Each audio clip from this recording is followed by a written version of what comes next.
on passe à la seconde session avec le professeur Amadou Mamadou Camara. Merci beaucoup pour votre communication. Vous nous avez passé un PowerPoint donc, qui est en train d'être mis en ligne, là, pour ceux qui sont à distance et pour nous. Et merci donc pour votre communication.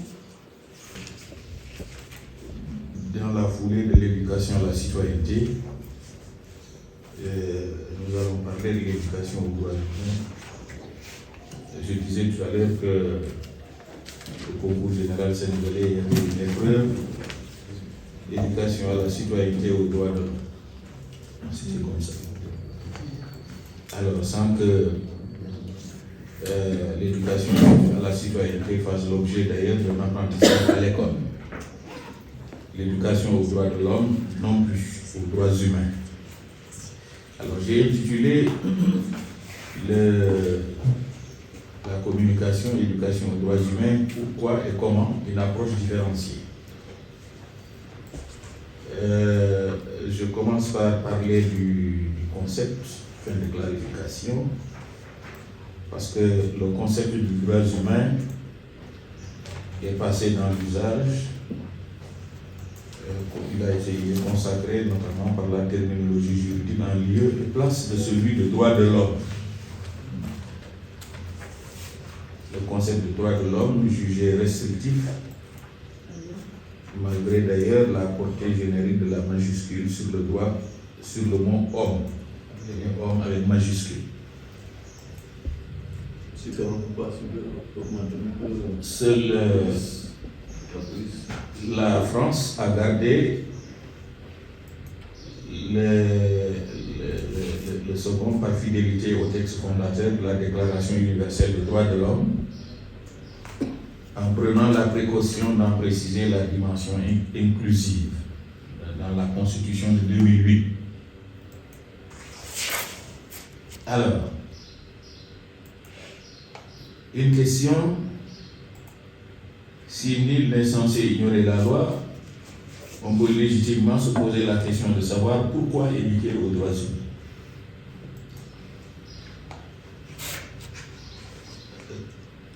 Simplement pour en promouvoir une approche culturelle universelle comme finalité d'un processus d'apprentissage afin d'en faire acquérir les compétences et les valeurs. À ce titre, l'école partage avec la famille le lieu où s'enclenche ce processus d'apprentissage. Mais elle n'en est pas, l'école, elle n'en est pas, si elle partage avec la famille, elle en est plutôt l'espace privilégié de formalisation. Depuis en 2005, le programme mondial en faveur de l'éducation aux droits de l'homme a fait de cette question une obligation juridique aux États comme composant du droit à l'éducation tout court. On peut décliner l'éducation aux droits de l'homme dans une approche différenciée, une double différenciation du point de vue de son contenu et une différenciation en fonction de la cible potentielle. Je commence par le premier aspect, la différenciation en fonction du contenu que je vais aborder selon les sources. En principe, les droits humains, tous les droits sont des droits humains. Mais je les ai distingués ici dans deux sources, à travers deux sources. À travers les codes sénégalais et à travers les conventions ratifiées par le Sénégal. Pour les codes, j'évoque ici trois codes: le code pénal, le code de la famille, le code pénal et le code de la santé publique. Dans la famille sénégalaise,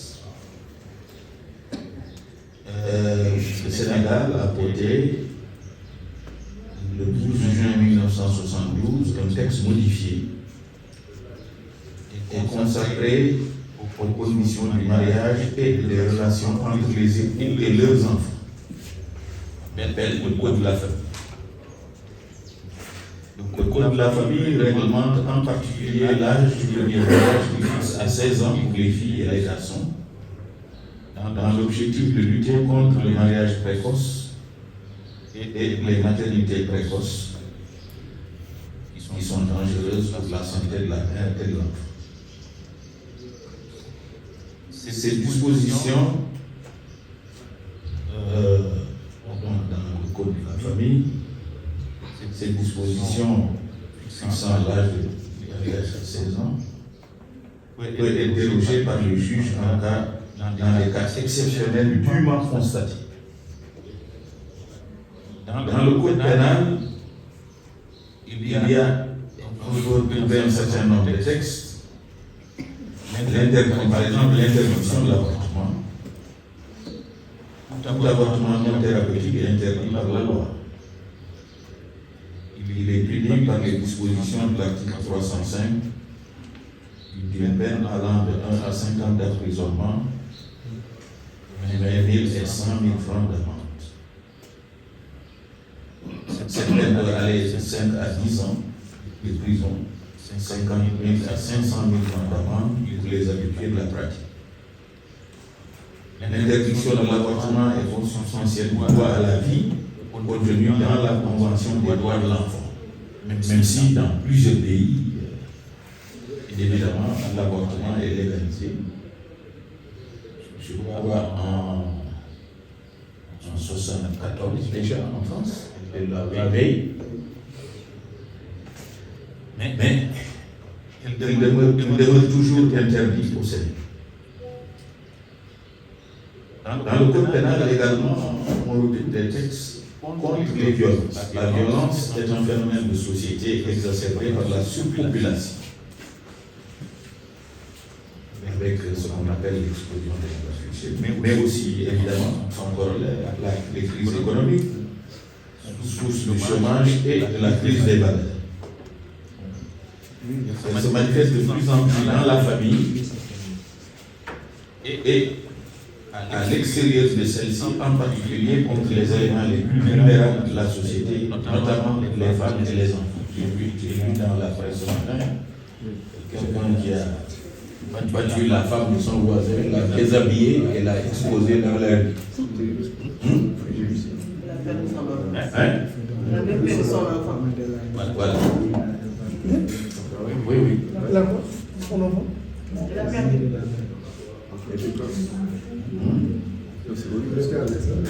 Oui. Bon. Alors, les coups et blessures volontaires sont donc punis par la loi pénale. La peine prévue est aggravée lorsque la victime est une femme. C'est le cas, en l'occurrence. Ou une femme en état de grossesse. Dans ce cas, la loi prévoit une peine d'emprisonnement sans sursis allant de 1 à 5 ans et d'une amende allant de 30 000 à 150 000. Le viol est pénalisé par la loi 2020-05 du 10 janvier 2020. Cette loi criminalise donc les actes de viol et de pédophilie. Le viol est défini par le fait d'avoir des relations sexuelles avec une personne sans son consentement, par la menace ou par la surprise. Le viol est considéré comme une atteinte à l'intégrité de la personne. Elle est source de traumatisme psychologique, d'infections sexuellement transmissibles et de grossesse indésirée. En conséquence, le viol est puni de la même peine d'emprisonnement qu'un crime, avec des circonstances aggravantes si la victime est mineure et ou si le viol est à l'origine d'une infirmité permanente, d'une mutilation et ou d'une grossesse. Il en est de même en cas de viol commis par plusieurs personnes confondues. Pour ce qui concerne les violences conjugales, elles sont subies par les femmes. Elles peuvent être de nature différente. Elles sont surtout subies par les femmes. Elles peuvent être subies par les hommes. Ah oui, oui, oui, tout à fait.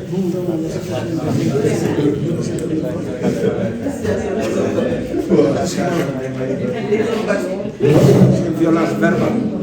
Même physique. Il y avait un Congolais qui avait créé l'association des maris battus.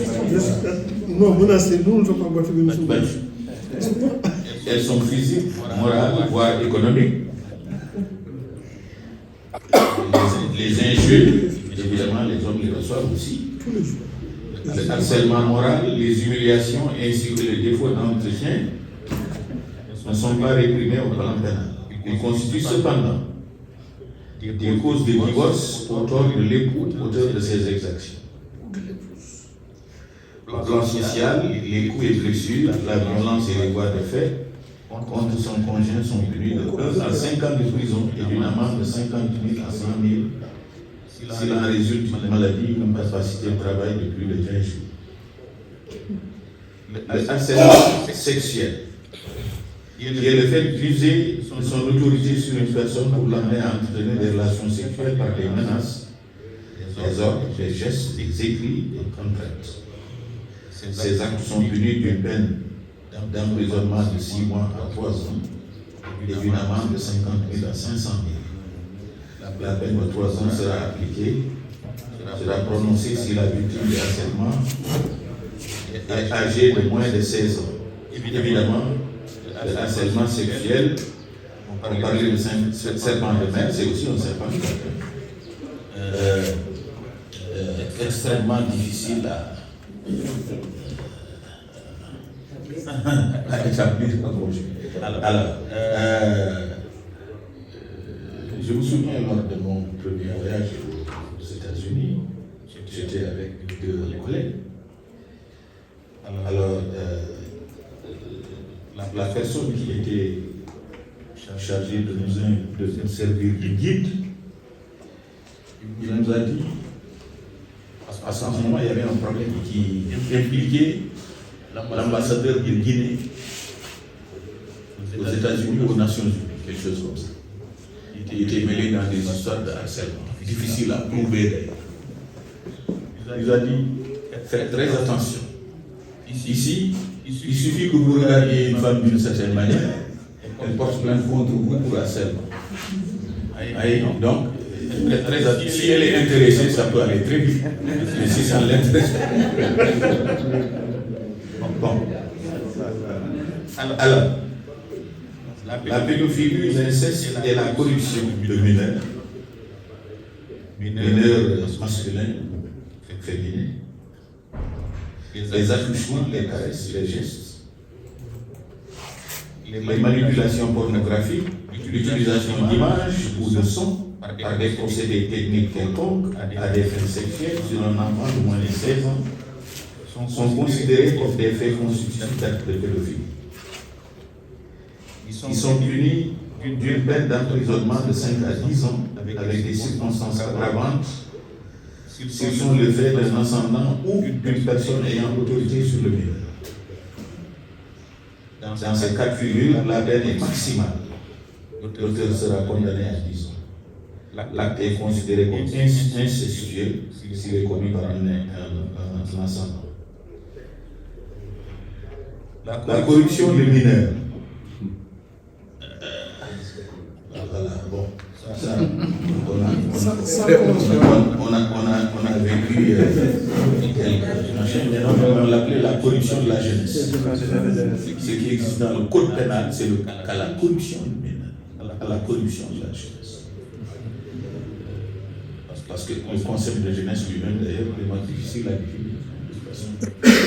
Quand elle commence, quand elle enfin, c'est un gros point d'interrogation. Mais on y parle de corruption du mineur. Favoriser la corruption des mineurs,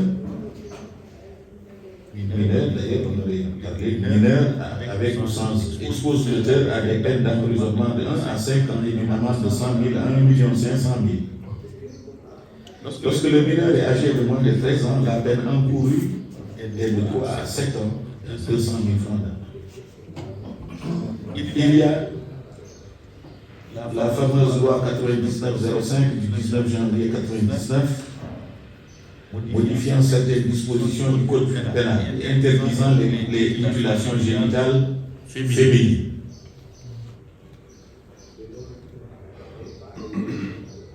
Le Sénégal est resté pendant longtemps sur le registre de la sensibilisation sur les conséquences sanitaires et psychologiques ou autres de ces pratiques traditionnelles portant atteinte à l'intégrité physique des femmes. C'est de guerre lasse, c'est-à-dire que la sensibilisation sur ces conséquences n'ayant pas porté et permis d'atteindre les objectifs escomptés, que la loi qui pénalise les mutilations génitales féminines a été adoptée le 29 janvier 1999. Mais les mutilations sont donc constituées par l'excision et l'infémination. Elles touchent 20% des femmes au Sénégal et sont pratiquées aussi bien par les chrétiens que les musulmans, sans que cela relève d'une prescription religieuse formelle. Il n'y a pas une prescription religieuse formelle. Parce que vous avez au Sénégal des musulmans qui pratiquent et des musulmans qui ne pratiquent pas.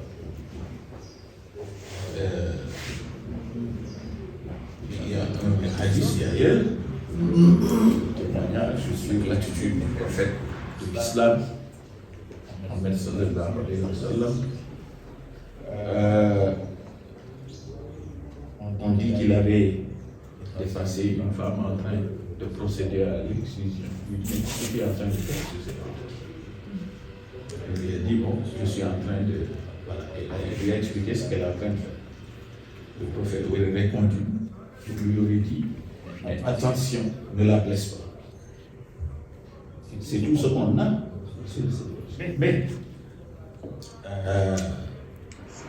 au Sénégal, il y a eu la fameuse fatwa. La fatwa du Thierno Mountaga.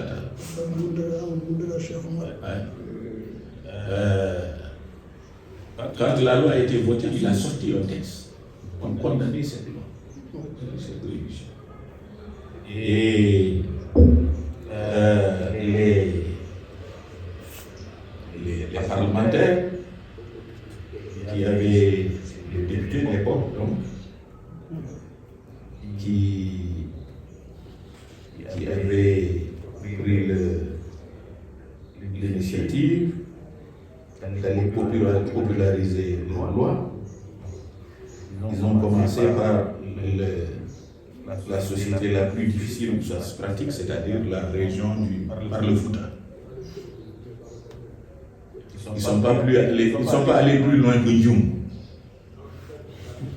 C'est-à-dire qu'ils se sont arrêtés à l'entrée du Fouta parce que le calife à l'époque avait donc sorti sa fatwa et avait demandé aux populations du Fouta de les accueillir violemment, de ne pas les écouter.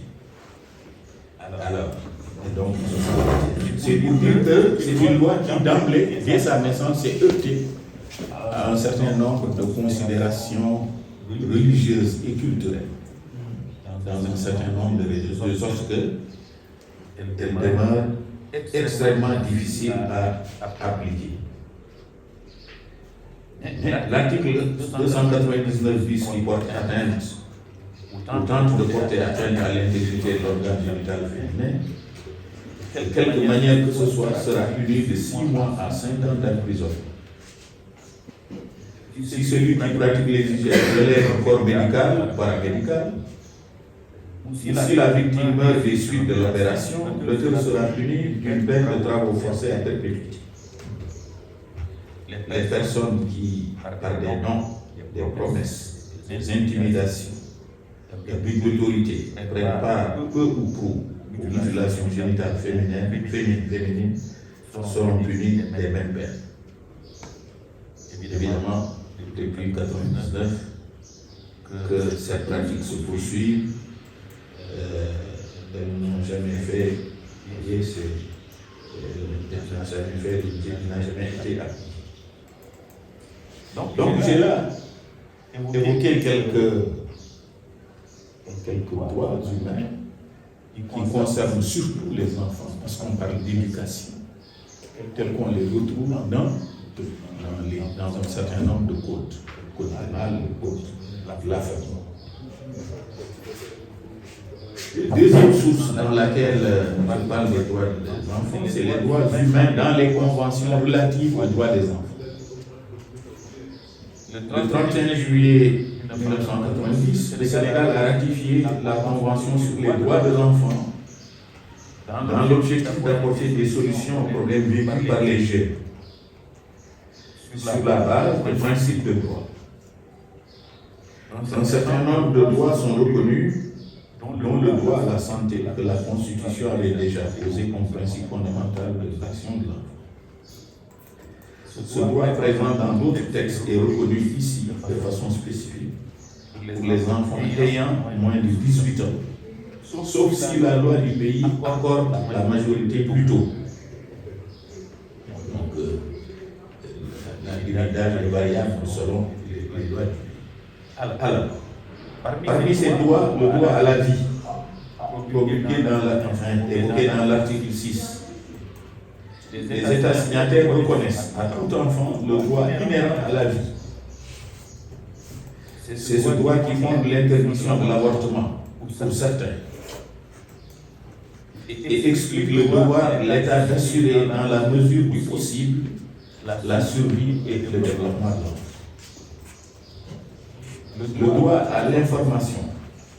Les articles 13 et 17 de la Convention combinée reconnaissent le droit à l'information et la liberté d'expression. Cette dernière est contenue à l'article 13 qui dispose que la liberté d'expression comprend le droit de chercher et de recevoir des informations illimitées de toutes sortes, partout dans le monde, qu'elles soient écrites ou orales. Cependant, heureusement, cette liberté peut être restreinte par la loi pour tenir des droits des autres ainsi que pour la protection de la sécurité nationale et de l'ordre public, de la santé publique et de la morale, qui explique certaines réticences quant à l'information et aux droits des jeunes. L'État, conscient de l'importance des masses médias, doit donc s'assurer que les enfants ont accès à l'information, surtout celles destinées à promouvoir son bien-être social, spirituel, moral, ainsi que sa santé physique et mentale. Évidemment, le droit à l'information, il est très difficile de mettre garde-fou compte tenu de l'explosion des masses médias, et en particulier de l'Internet, des réseaux sociaux, etc. Et parmi ces conventions, il y a également la protection de l'enfant contre les violences et les abus. Les États signataires doivent prendre les mesures législatives, administratives, sociales et éducationnelles pour protéger les enfants contre toute forme de violence, qu'elle soit physique, mentale, contre les blessures et les abus, contre la négligence et le mauvais traitement, l'exploitation, y compris celle sexuelle de l'enfant, que l'enfant soit sous la garde de ses parents ou d'autres personnes désignées par la loi pour s'occuper de lui. Dans la Convention des droits de l'enfant, il y a le droit de la santé, traité de façon exhaustive dans l'article 24 qui dispose que les États reconnaissent à l'enfant le droit de jouir au plus haut standard possible en matière de santé et de facilité pour les traitements des maladies et la réhabilitation de la santé. Les États doivent s'assurer qu'aucun enfant n'est privé de son droit à l'accès à de tels services de santé. C'est ce qui explique les dispositions luttant contre les mariages précoces, par exemple, qui sont suivis de maternité précoce dangereuse pour la santé maternelle et infantile. À ce propos, on pourrait lire avec beaucoup d'intérêt les résultats de l'enquête menée par le GEP sur les grossesses en milieu scolaire. On aurait dû l'examiner et mettre cela à la disposition des participants. Pour la santé et le bien-être de l'enfant, l'État doit aussi prendre les mesures pour assurer la santé prénatale et postnatale des mères. Les États s'engagent à prendre des mesures pour développer des soins de santé préventive et des programmes d'éducation ainsi que des services de planification familiale. L'État doit aussi prendre des mesures effectives, appropriées, dans l'objectif d'abolir les pratiques traditionnelles néfastes pour la santé de l'enfant, comme par exemple celle que nous avons évoquée à travers la loi 99 relative à l'interdiction des mutilations génitales féminines. La protection contre l'usage et le trafic des stupéfiants. La protection contre les abus et l'exploitation sexuelle, pénalisée par ailleurs dans le code pénal, et dans la Convention européenne à l'article 34, qui oblige les États à protéger les enfants contre la prostitution, l'utilisation de leur image dans des productions pornographiques. Cet article fonde les dispositions contre la pédophilie, l'inceste et l'exploitation sexuelle des enfants, adoptées en janvier 1999. Alors, donc, vous voyez que j'ai évoqué ici un certain nombre de droits à travers deux sources, les codes et les conventions, sans que cela soit exhaustif. Alors, donc on peut différencier déjà les uns. Deuxième différenciation, c'est selon la scheme. C'est ce que j'appelle ici la part de l'école. C'est-à-dire, au fond, l'école doit-elle, peut-elle prendre en charge ces droits humains? Si oui, de quelle façon? L'éducation formelle au Sénégal est organisée par la loi 91-22 du 16 juin 91, portant loi d'orientation de l'éducation nationale. Elle a été complétée par la loi 2004-37 du 15 décembre 2004. Parce que la première prévoit une structure scolaire unifiée en cycle fondamental de la maternelle à la classe de troisième et un cycle secondaire de la classe de seconde à la terminale avec deux parcours distincts, un parcours général et un parcours technique et professionnel. Évidemment, la loi d'orientation, la loi 91-22, n'a jamais été suivie de décret d'application. Et finalement, la structure de l'école est restée la même. Il faut dire que la loi 91-22 était une loi très consensuelle, parce qu'elle est issue de la conclusion des États généraux de 80 et de la Commission nationale de réforme de l'éducation et de la formation. Alors, de sorte que la proposition didactique que je fais s'appuie sur la structure telle qu'elle est définie par la loi 91-22. Cette structure correspond aux états et âges suivants.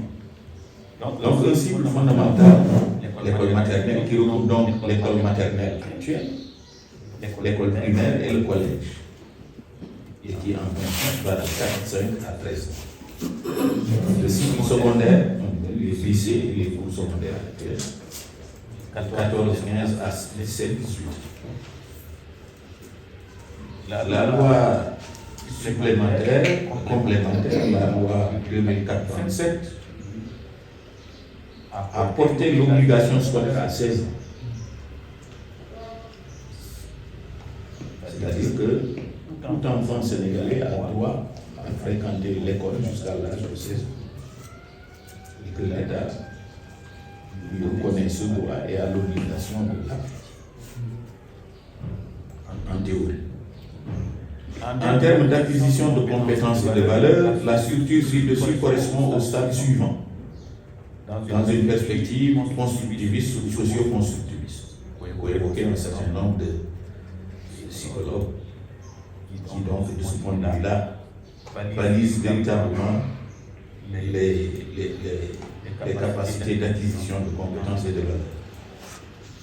Même le stade des opérations concrètes, qui va jusqu'à 12-13 ans, qui concerne l'acquisition de compétences et de valeurs opérationnalisées à partir de l'environnement social.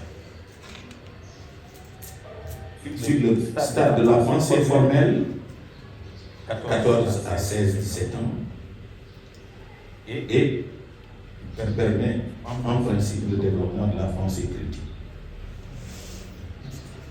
Alors, j'ai tenté de modéliser dans un tableau une modélisation didactique, mais simplifiée de cette structure en l'appliquant au droit qui vient d'être évoqué. La reprise des thèmes d'un cycle à l'autre, ce que nous avons ici vu, vise un objectif de consolidation des compétences acquises. La différenciation porte sur la spécification des compétences à acquérir selon le niveau de développement intellectuel et psycho-affectif de l'enfant. Alors, c'est donc un modèle, un tableau en 3 colonnes. La colonne sur les contenus, les objectifs spécifiques et les stratégies. La deuxième sur le cycle fondamental. La troisième sur le cycle secondaire. Alors, sur les contenus. Pour le cycle fondamental, enfin les contenus, comme je l'ai dit, donc il y a une redite des contenus d'un cycle à l'autre à des fins de consolidation des compétences acquises.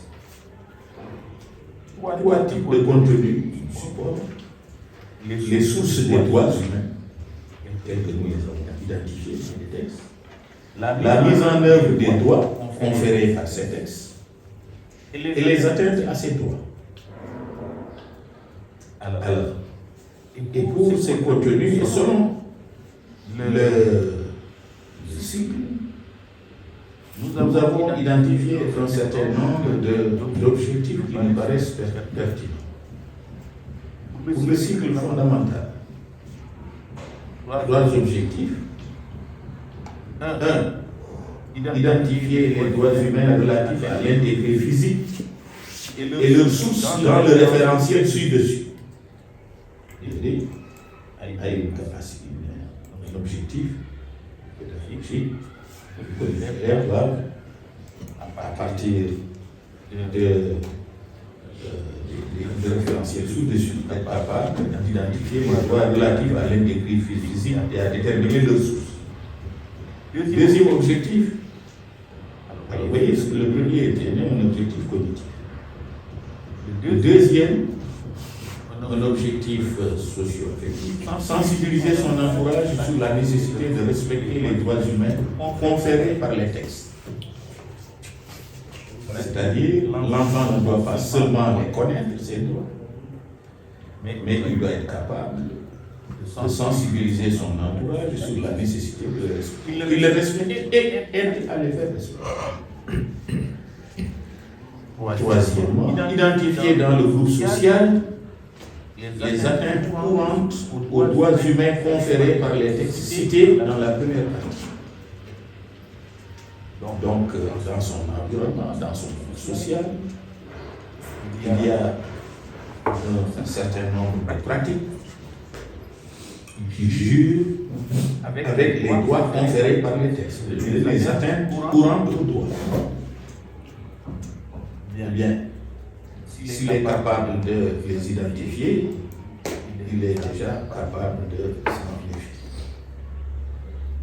Alors, pour le second cycle, donc à partir de 14 ans, 15 ans, Analyser les droits de l'enfant conférés par les conventions adoptées par le Sénat. Donc, il s'agit d'un enfant, à partir de ces textes-là, d'analyser les droits conférés par les conventions ratifiées par le Sénat. Deuxièmement, sensibiliser son entourage sur les obstacles entravant la mise en œuvre des droits conférés évidemment par les conventions, conférés les obstacles entravant la mise en œuvre des droits dans votre groupe social. Troisièmement, sensibiliser son entourage sur les peines encourues en cas de violation des droits humains dans votre groupe social. Alors, en fonction de ces objectifs et à travers ces contenus, j'ai identifié pour chacune de ces étapes un certain nombre de stratégies susceptibles d'être mises en œuvre pour atteindre ces objectifs. Pour le cycle fondamental, 3 types de stratégies peuvent être retenues. 1. Incitation à l'exploitation de textes. C'est-à-dire qu'on doit mettre à la disposition des enfants des textes rangés qu'on peut distinguer selon évidemment les modèles idéologiques et les inciter à les exploiter. Deuxième stratégie, inciter l'enfant, parce que la première stratégie, c'est surtout lui permettre de connaître ces textes. La deuxième, incitation à réaliser des enquêtes dans l'environnement social sur la question. Et permettre à l'enfant, au-delà des connaissances, de voir dans quelle mesure, au niveau social, au niveau de l'environnement social, ces textes sont connus et appliqués. Troisièmement, incitation à organiser une campagne d'affichage sur le respect des droits humains conférés par les textes. Ça c'est les murs de nos villes et de nos villages sont placardés d'images de toutes sortes. Mais dans la plupart des cas, ce ne sont pas des images utiles. Ce sont même des images qui incitent plus ou moins à la déviation. Si ce ne sont pas, évidemment, les partis politiques qui s'emparent de l'espace de nos rues, des rues de nos villes et des villes. Mais pourquoi ne pas inciter? C'est souvent les enfants organiser une campagne d'affichage sur les droits par les textes. Pour ce qui concerne les second cycle, les lycées zéro, incitation à l'analyse des conventions. Il faut qu'ils puissent disposer des conventions sur les droits de l'enfant. Incitation à concevoir des scénarios sur les obstacles à la loi, sur les obstacles à la mise en œuvre des droits humains et sur les peines encourues en cas de violation de ces droits. Donc, une fois que dans les conventions on a identifié un certain nombre d'idées, on peut faire appel à l'imagination de l'élève et compte tenu de ce qu'il voit dans sa société, de concevoir un scénario sur la mise en œuvre, sur les obstacles à la mise en œuvre de ces droits. Troisième stratégie, incitation à mettre en œuvre un jeu de rôle sur le scénario. Et donc, une fois qu'il a réalisé le scénario, il peut, et c'est incroyable, ils peuvent le faire parce qu'il ne faut pas qu'il se précipite à 18h ou à 19h pour rentrer à la maison très rapidement pour aller regarder BTBT ou je ne sais pas. Mais on peut retenir les enfants à l'école pour leur faire jouer des rôles dans le cadre de scénarios sur ces droits. C'est-à-dire Mais c'est dommage. On le faisait à l'école, même le théâtre à l'école, ça semble avoir disparu. Alors, donc c'est le modèle que j'ai proposé ici. Évidemment, on peut le reproduire avec des contenus, des objectifs stratégiques, des spécifiques et des stratégies différentes. Donc, j'ai simplement donné un exemple, mais on peut le reprendre avec d'autres contenus, d'autres objectifs, d'autres stratégies. Alors, que l'éducation aux droits humains, de mon point de vue, ne saurait se satisfaire d'une approche théorique de la question. C'est-à-dire, au-delà de la connaissance de ces plans, pour aller vers mise en œuvre, vers l'application des enfants, à les respecter, à les appliquer, à les partager. Alors, donc, il ne faut pas se satisfaire simplement d'une approche théorique, parce que cette approche confinerait les droits ou l'éducation aux droits dans les murs d'une salle de classe. Pour être efficace, cette éducation doit viser l'objectif de changement de comportement. En plus de l'aspect plus ou moins, parce que les textes et les lois et les conventions, ces textes sont plus ou moins ésotériques. Alors, il faut aller au-delà et donc prendre en compte la dimension socio-affective qui s'impose comme porte d'entrée de l'ouverture de l'école à la vie courante. Je pense que les campagnes d'affichage, les rencontres avec les gens, l'écriture de scénario, la mise, le jeu de rôle à l'école. Et on transpose un certain nombre de comportements de la société au sein de l'espace scolaire et inversement. Alors, la question, c'est une question donc qui transcende, à mon avis, les curricula et les programmes scolaires. Parce que si on reste au niveau des curricula et des programmes scolaires, on risque de rester dans les aspects théoriques de ces lois. Elle appelle donc d'autres modalités d'acquisition de compétences et de manifestation d'attitudes socialement valorisées et juridiquement codifiées. Donc, voilà ce que j'ai retenu de l'éducation au droit, qui donc me paraît être de la plus grande importance, mais qu'on doit aborder de la manière la plus pratique, la plus accessible possible pour les enfants. Je vous remercie.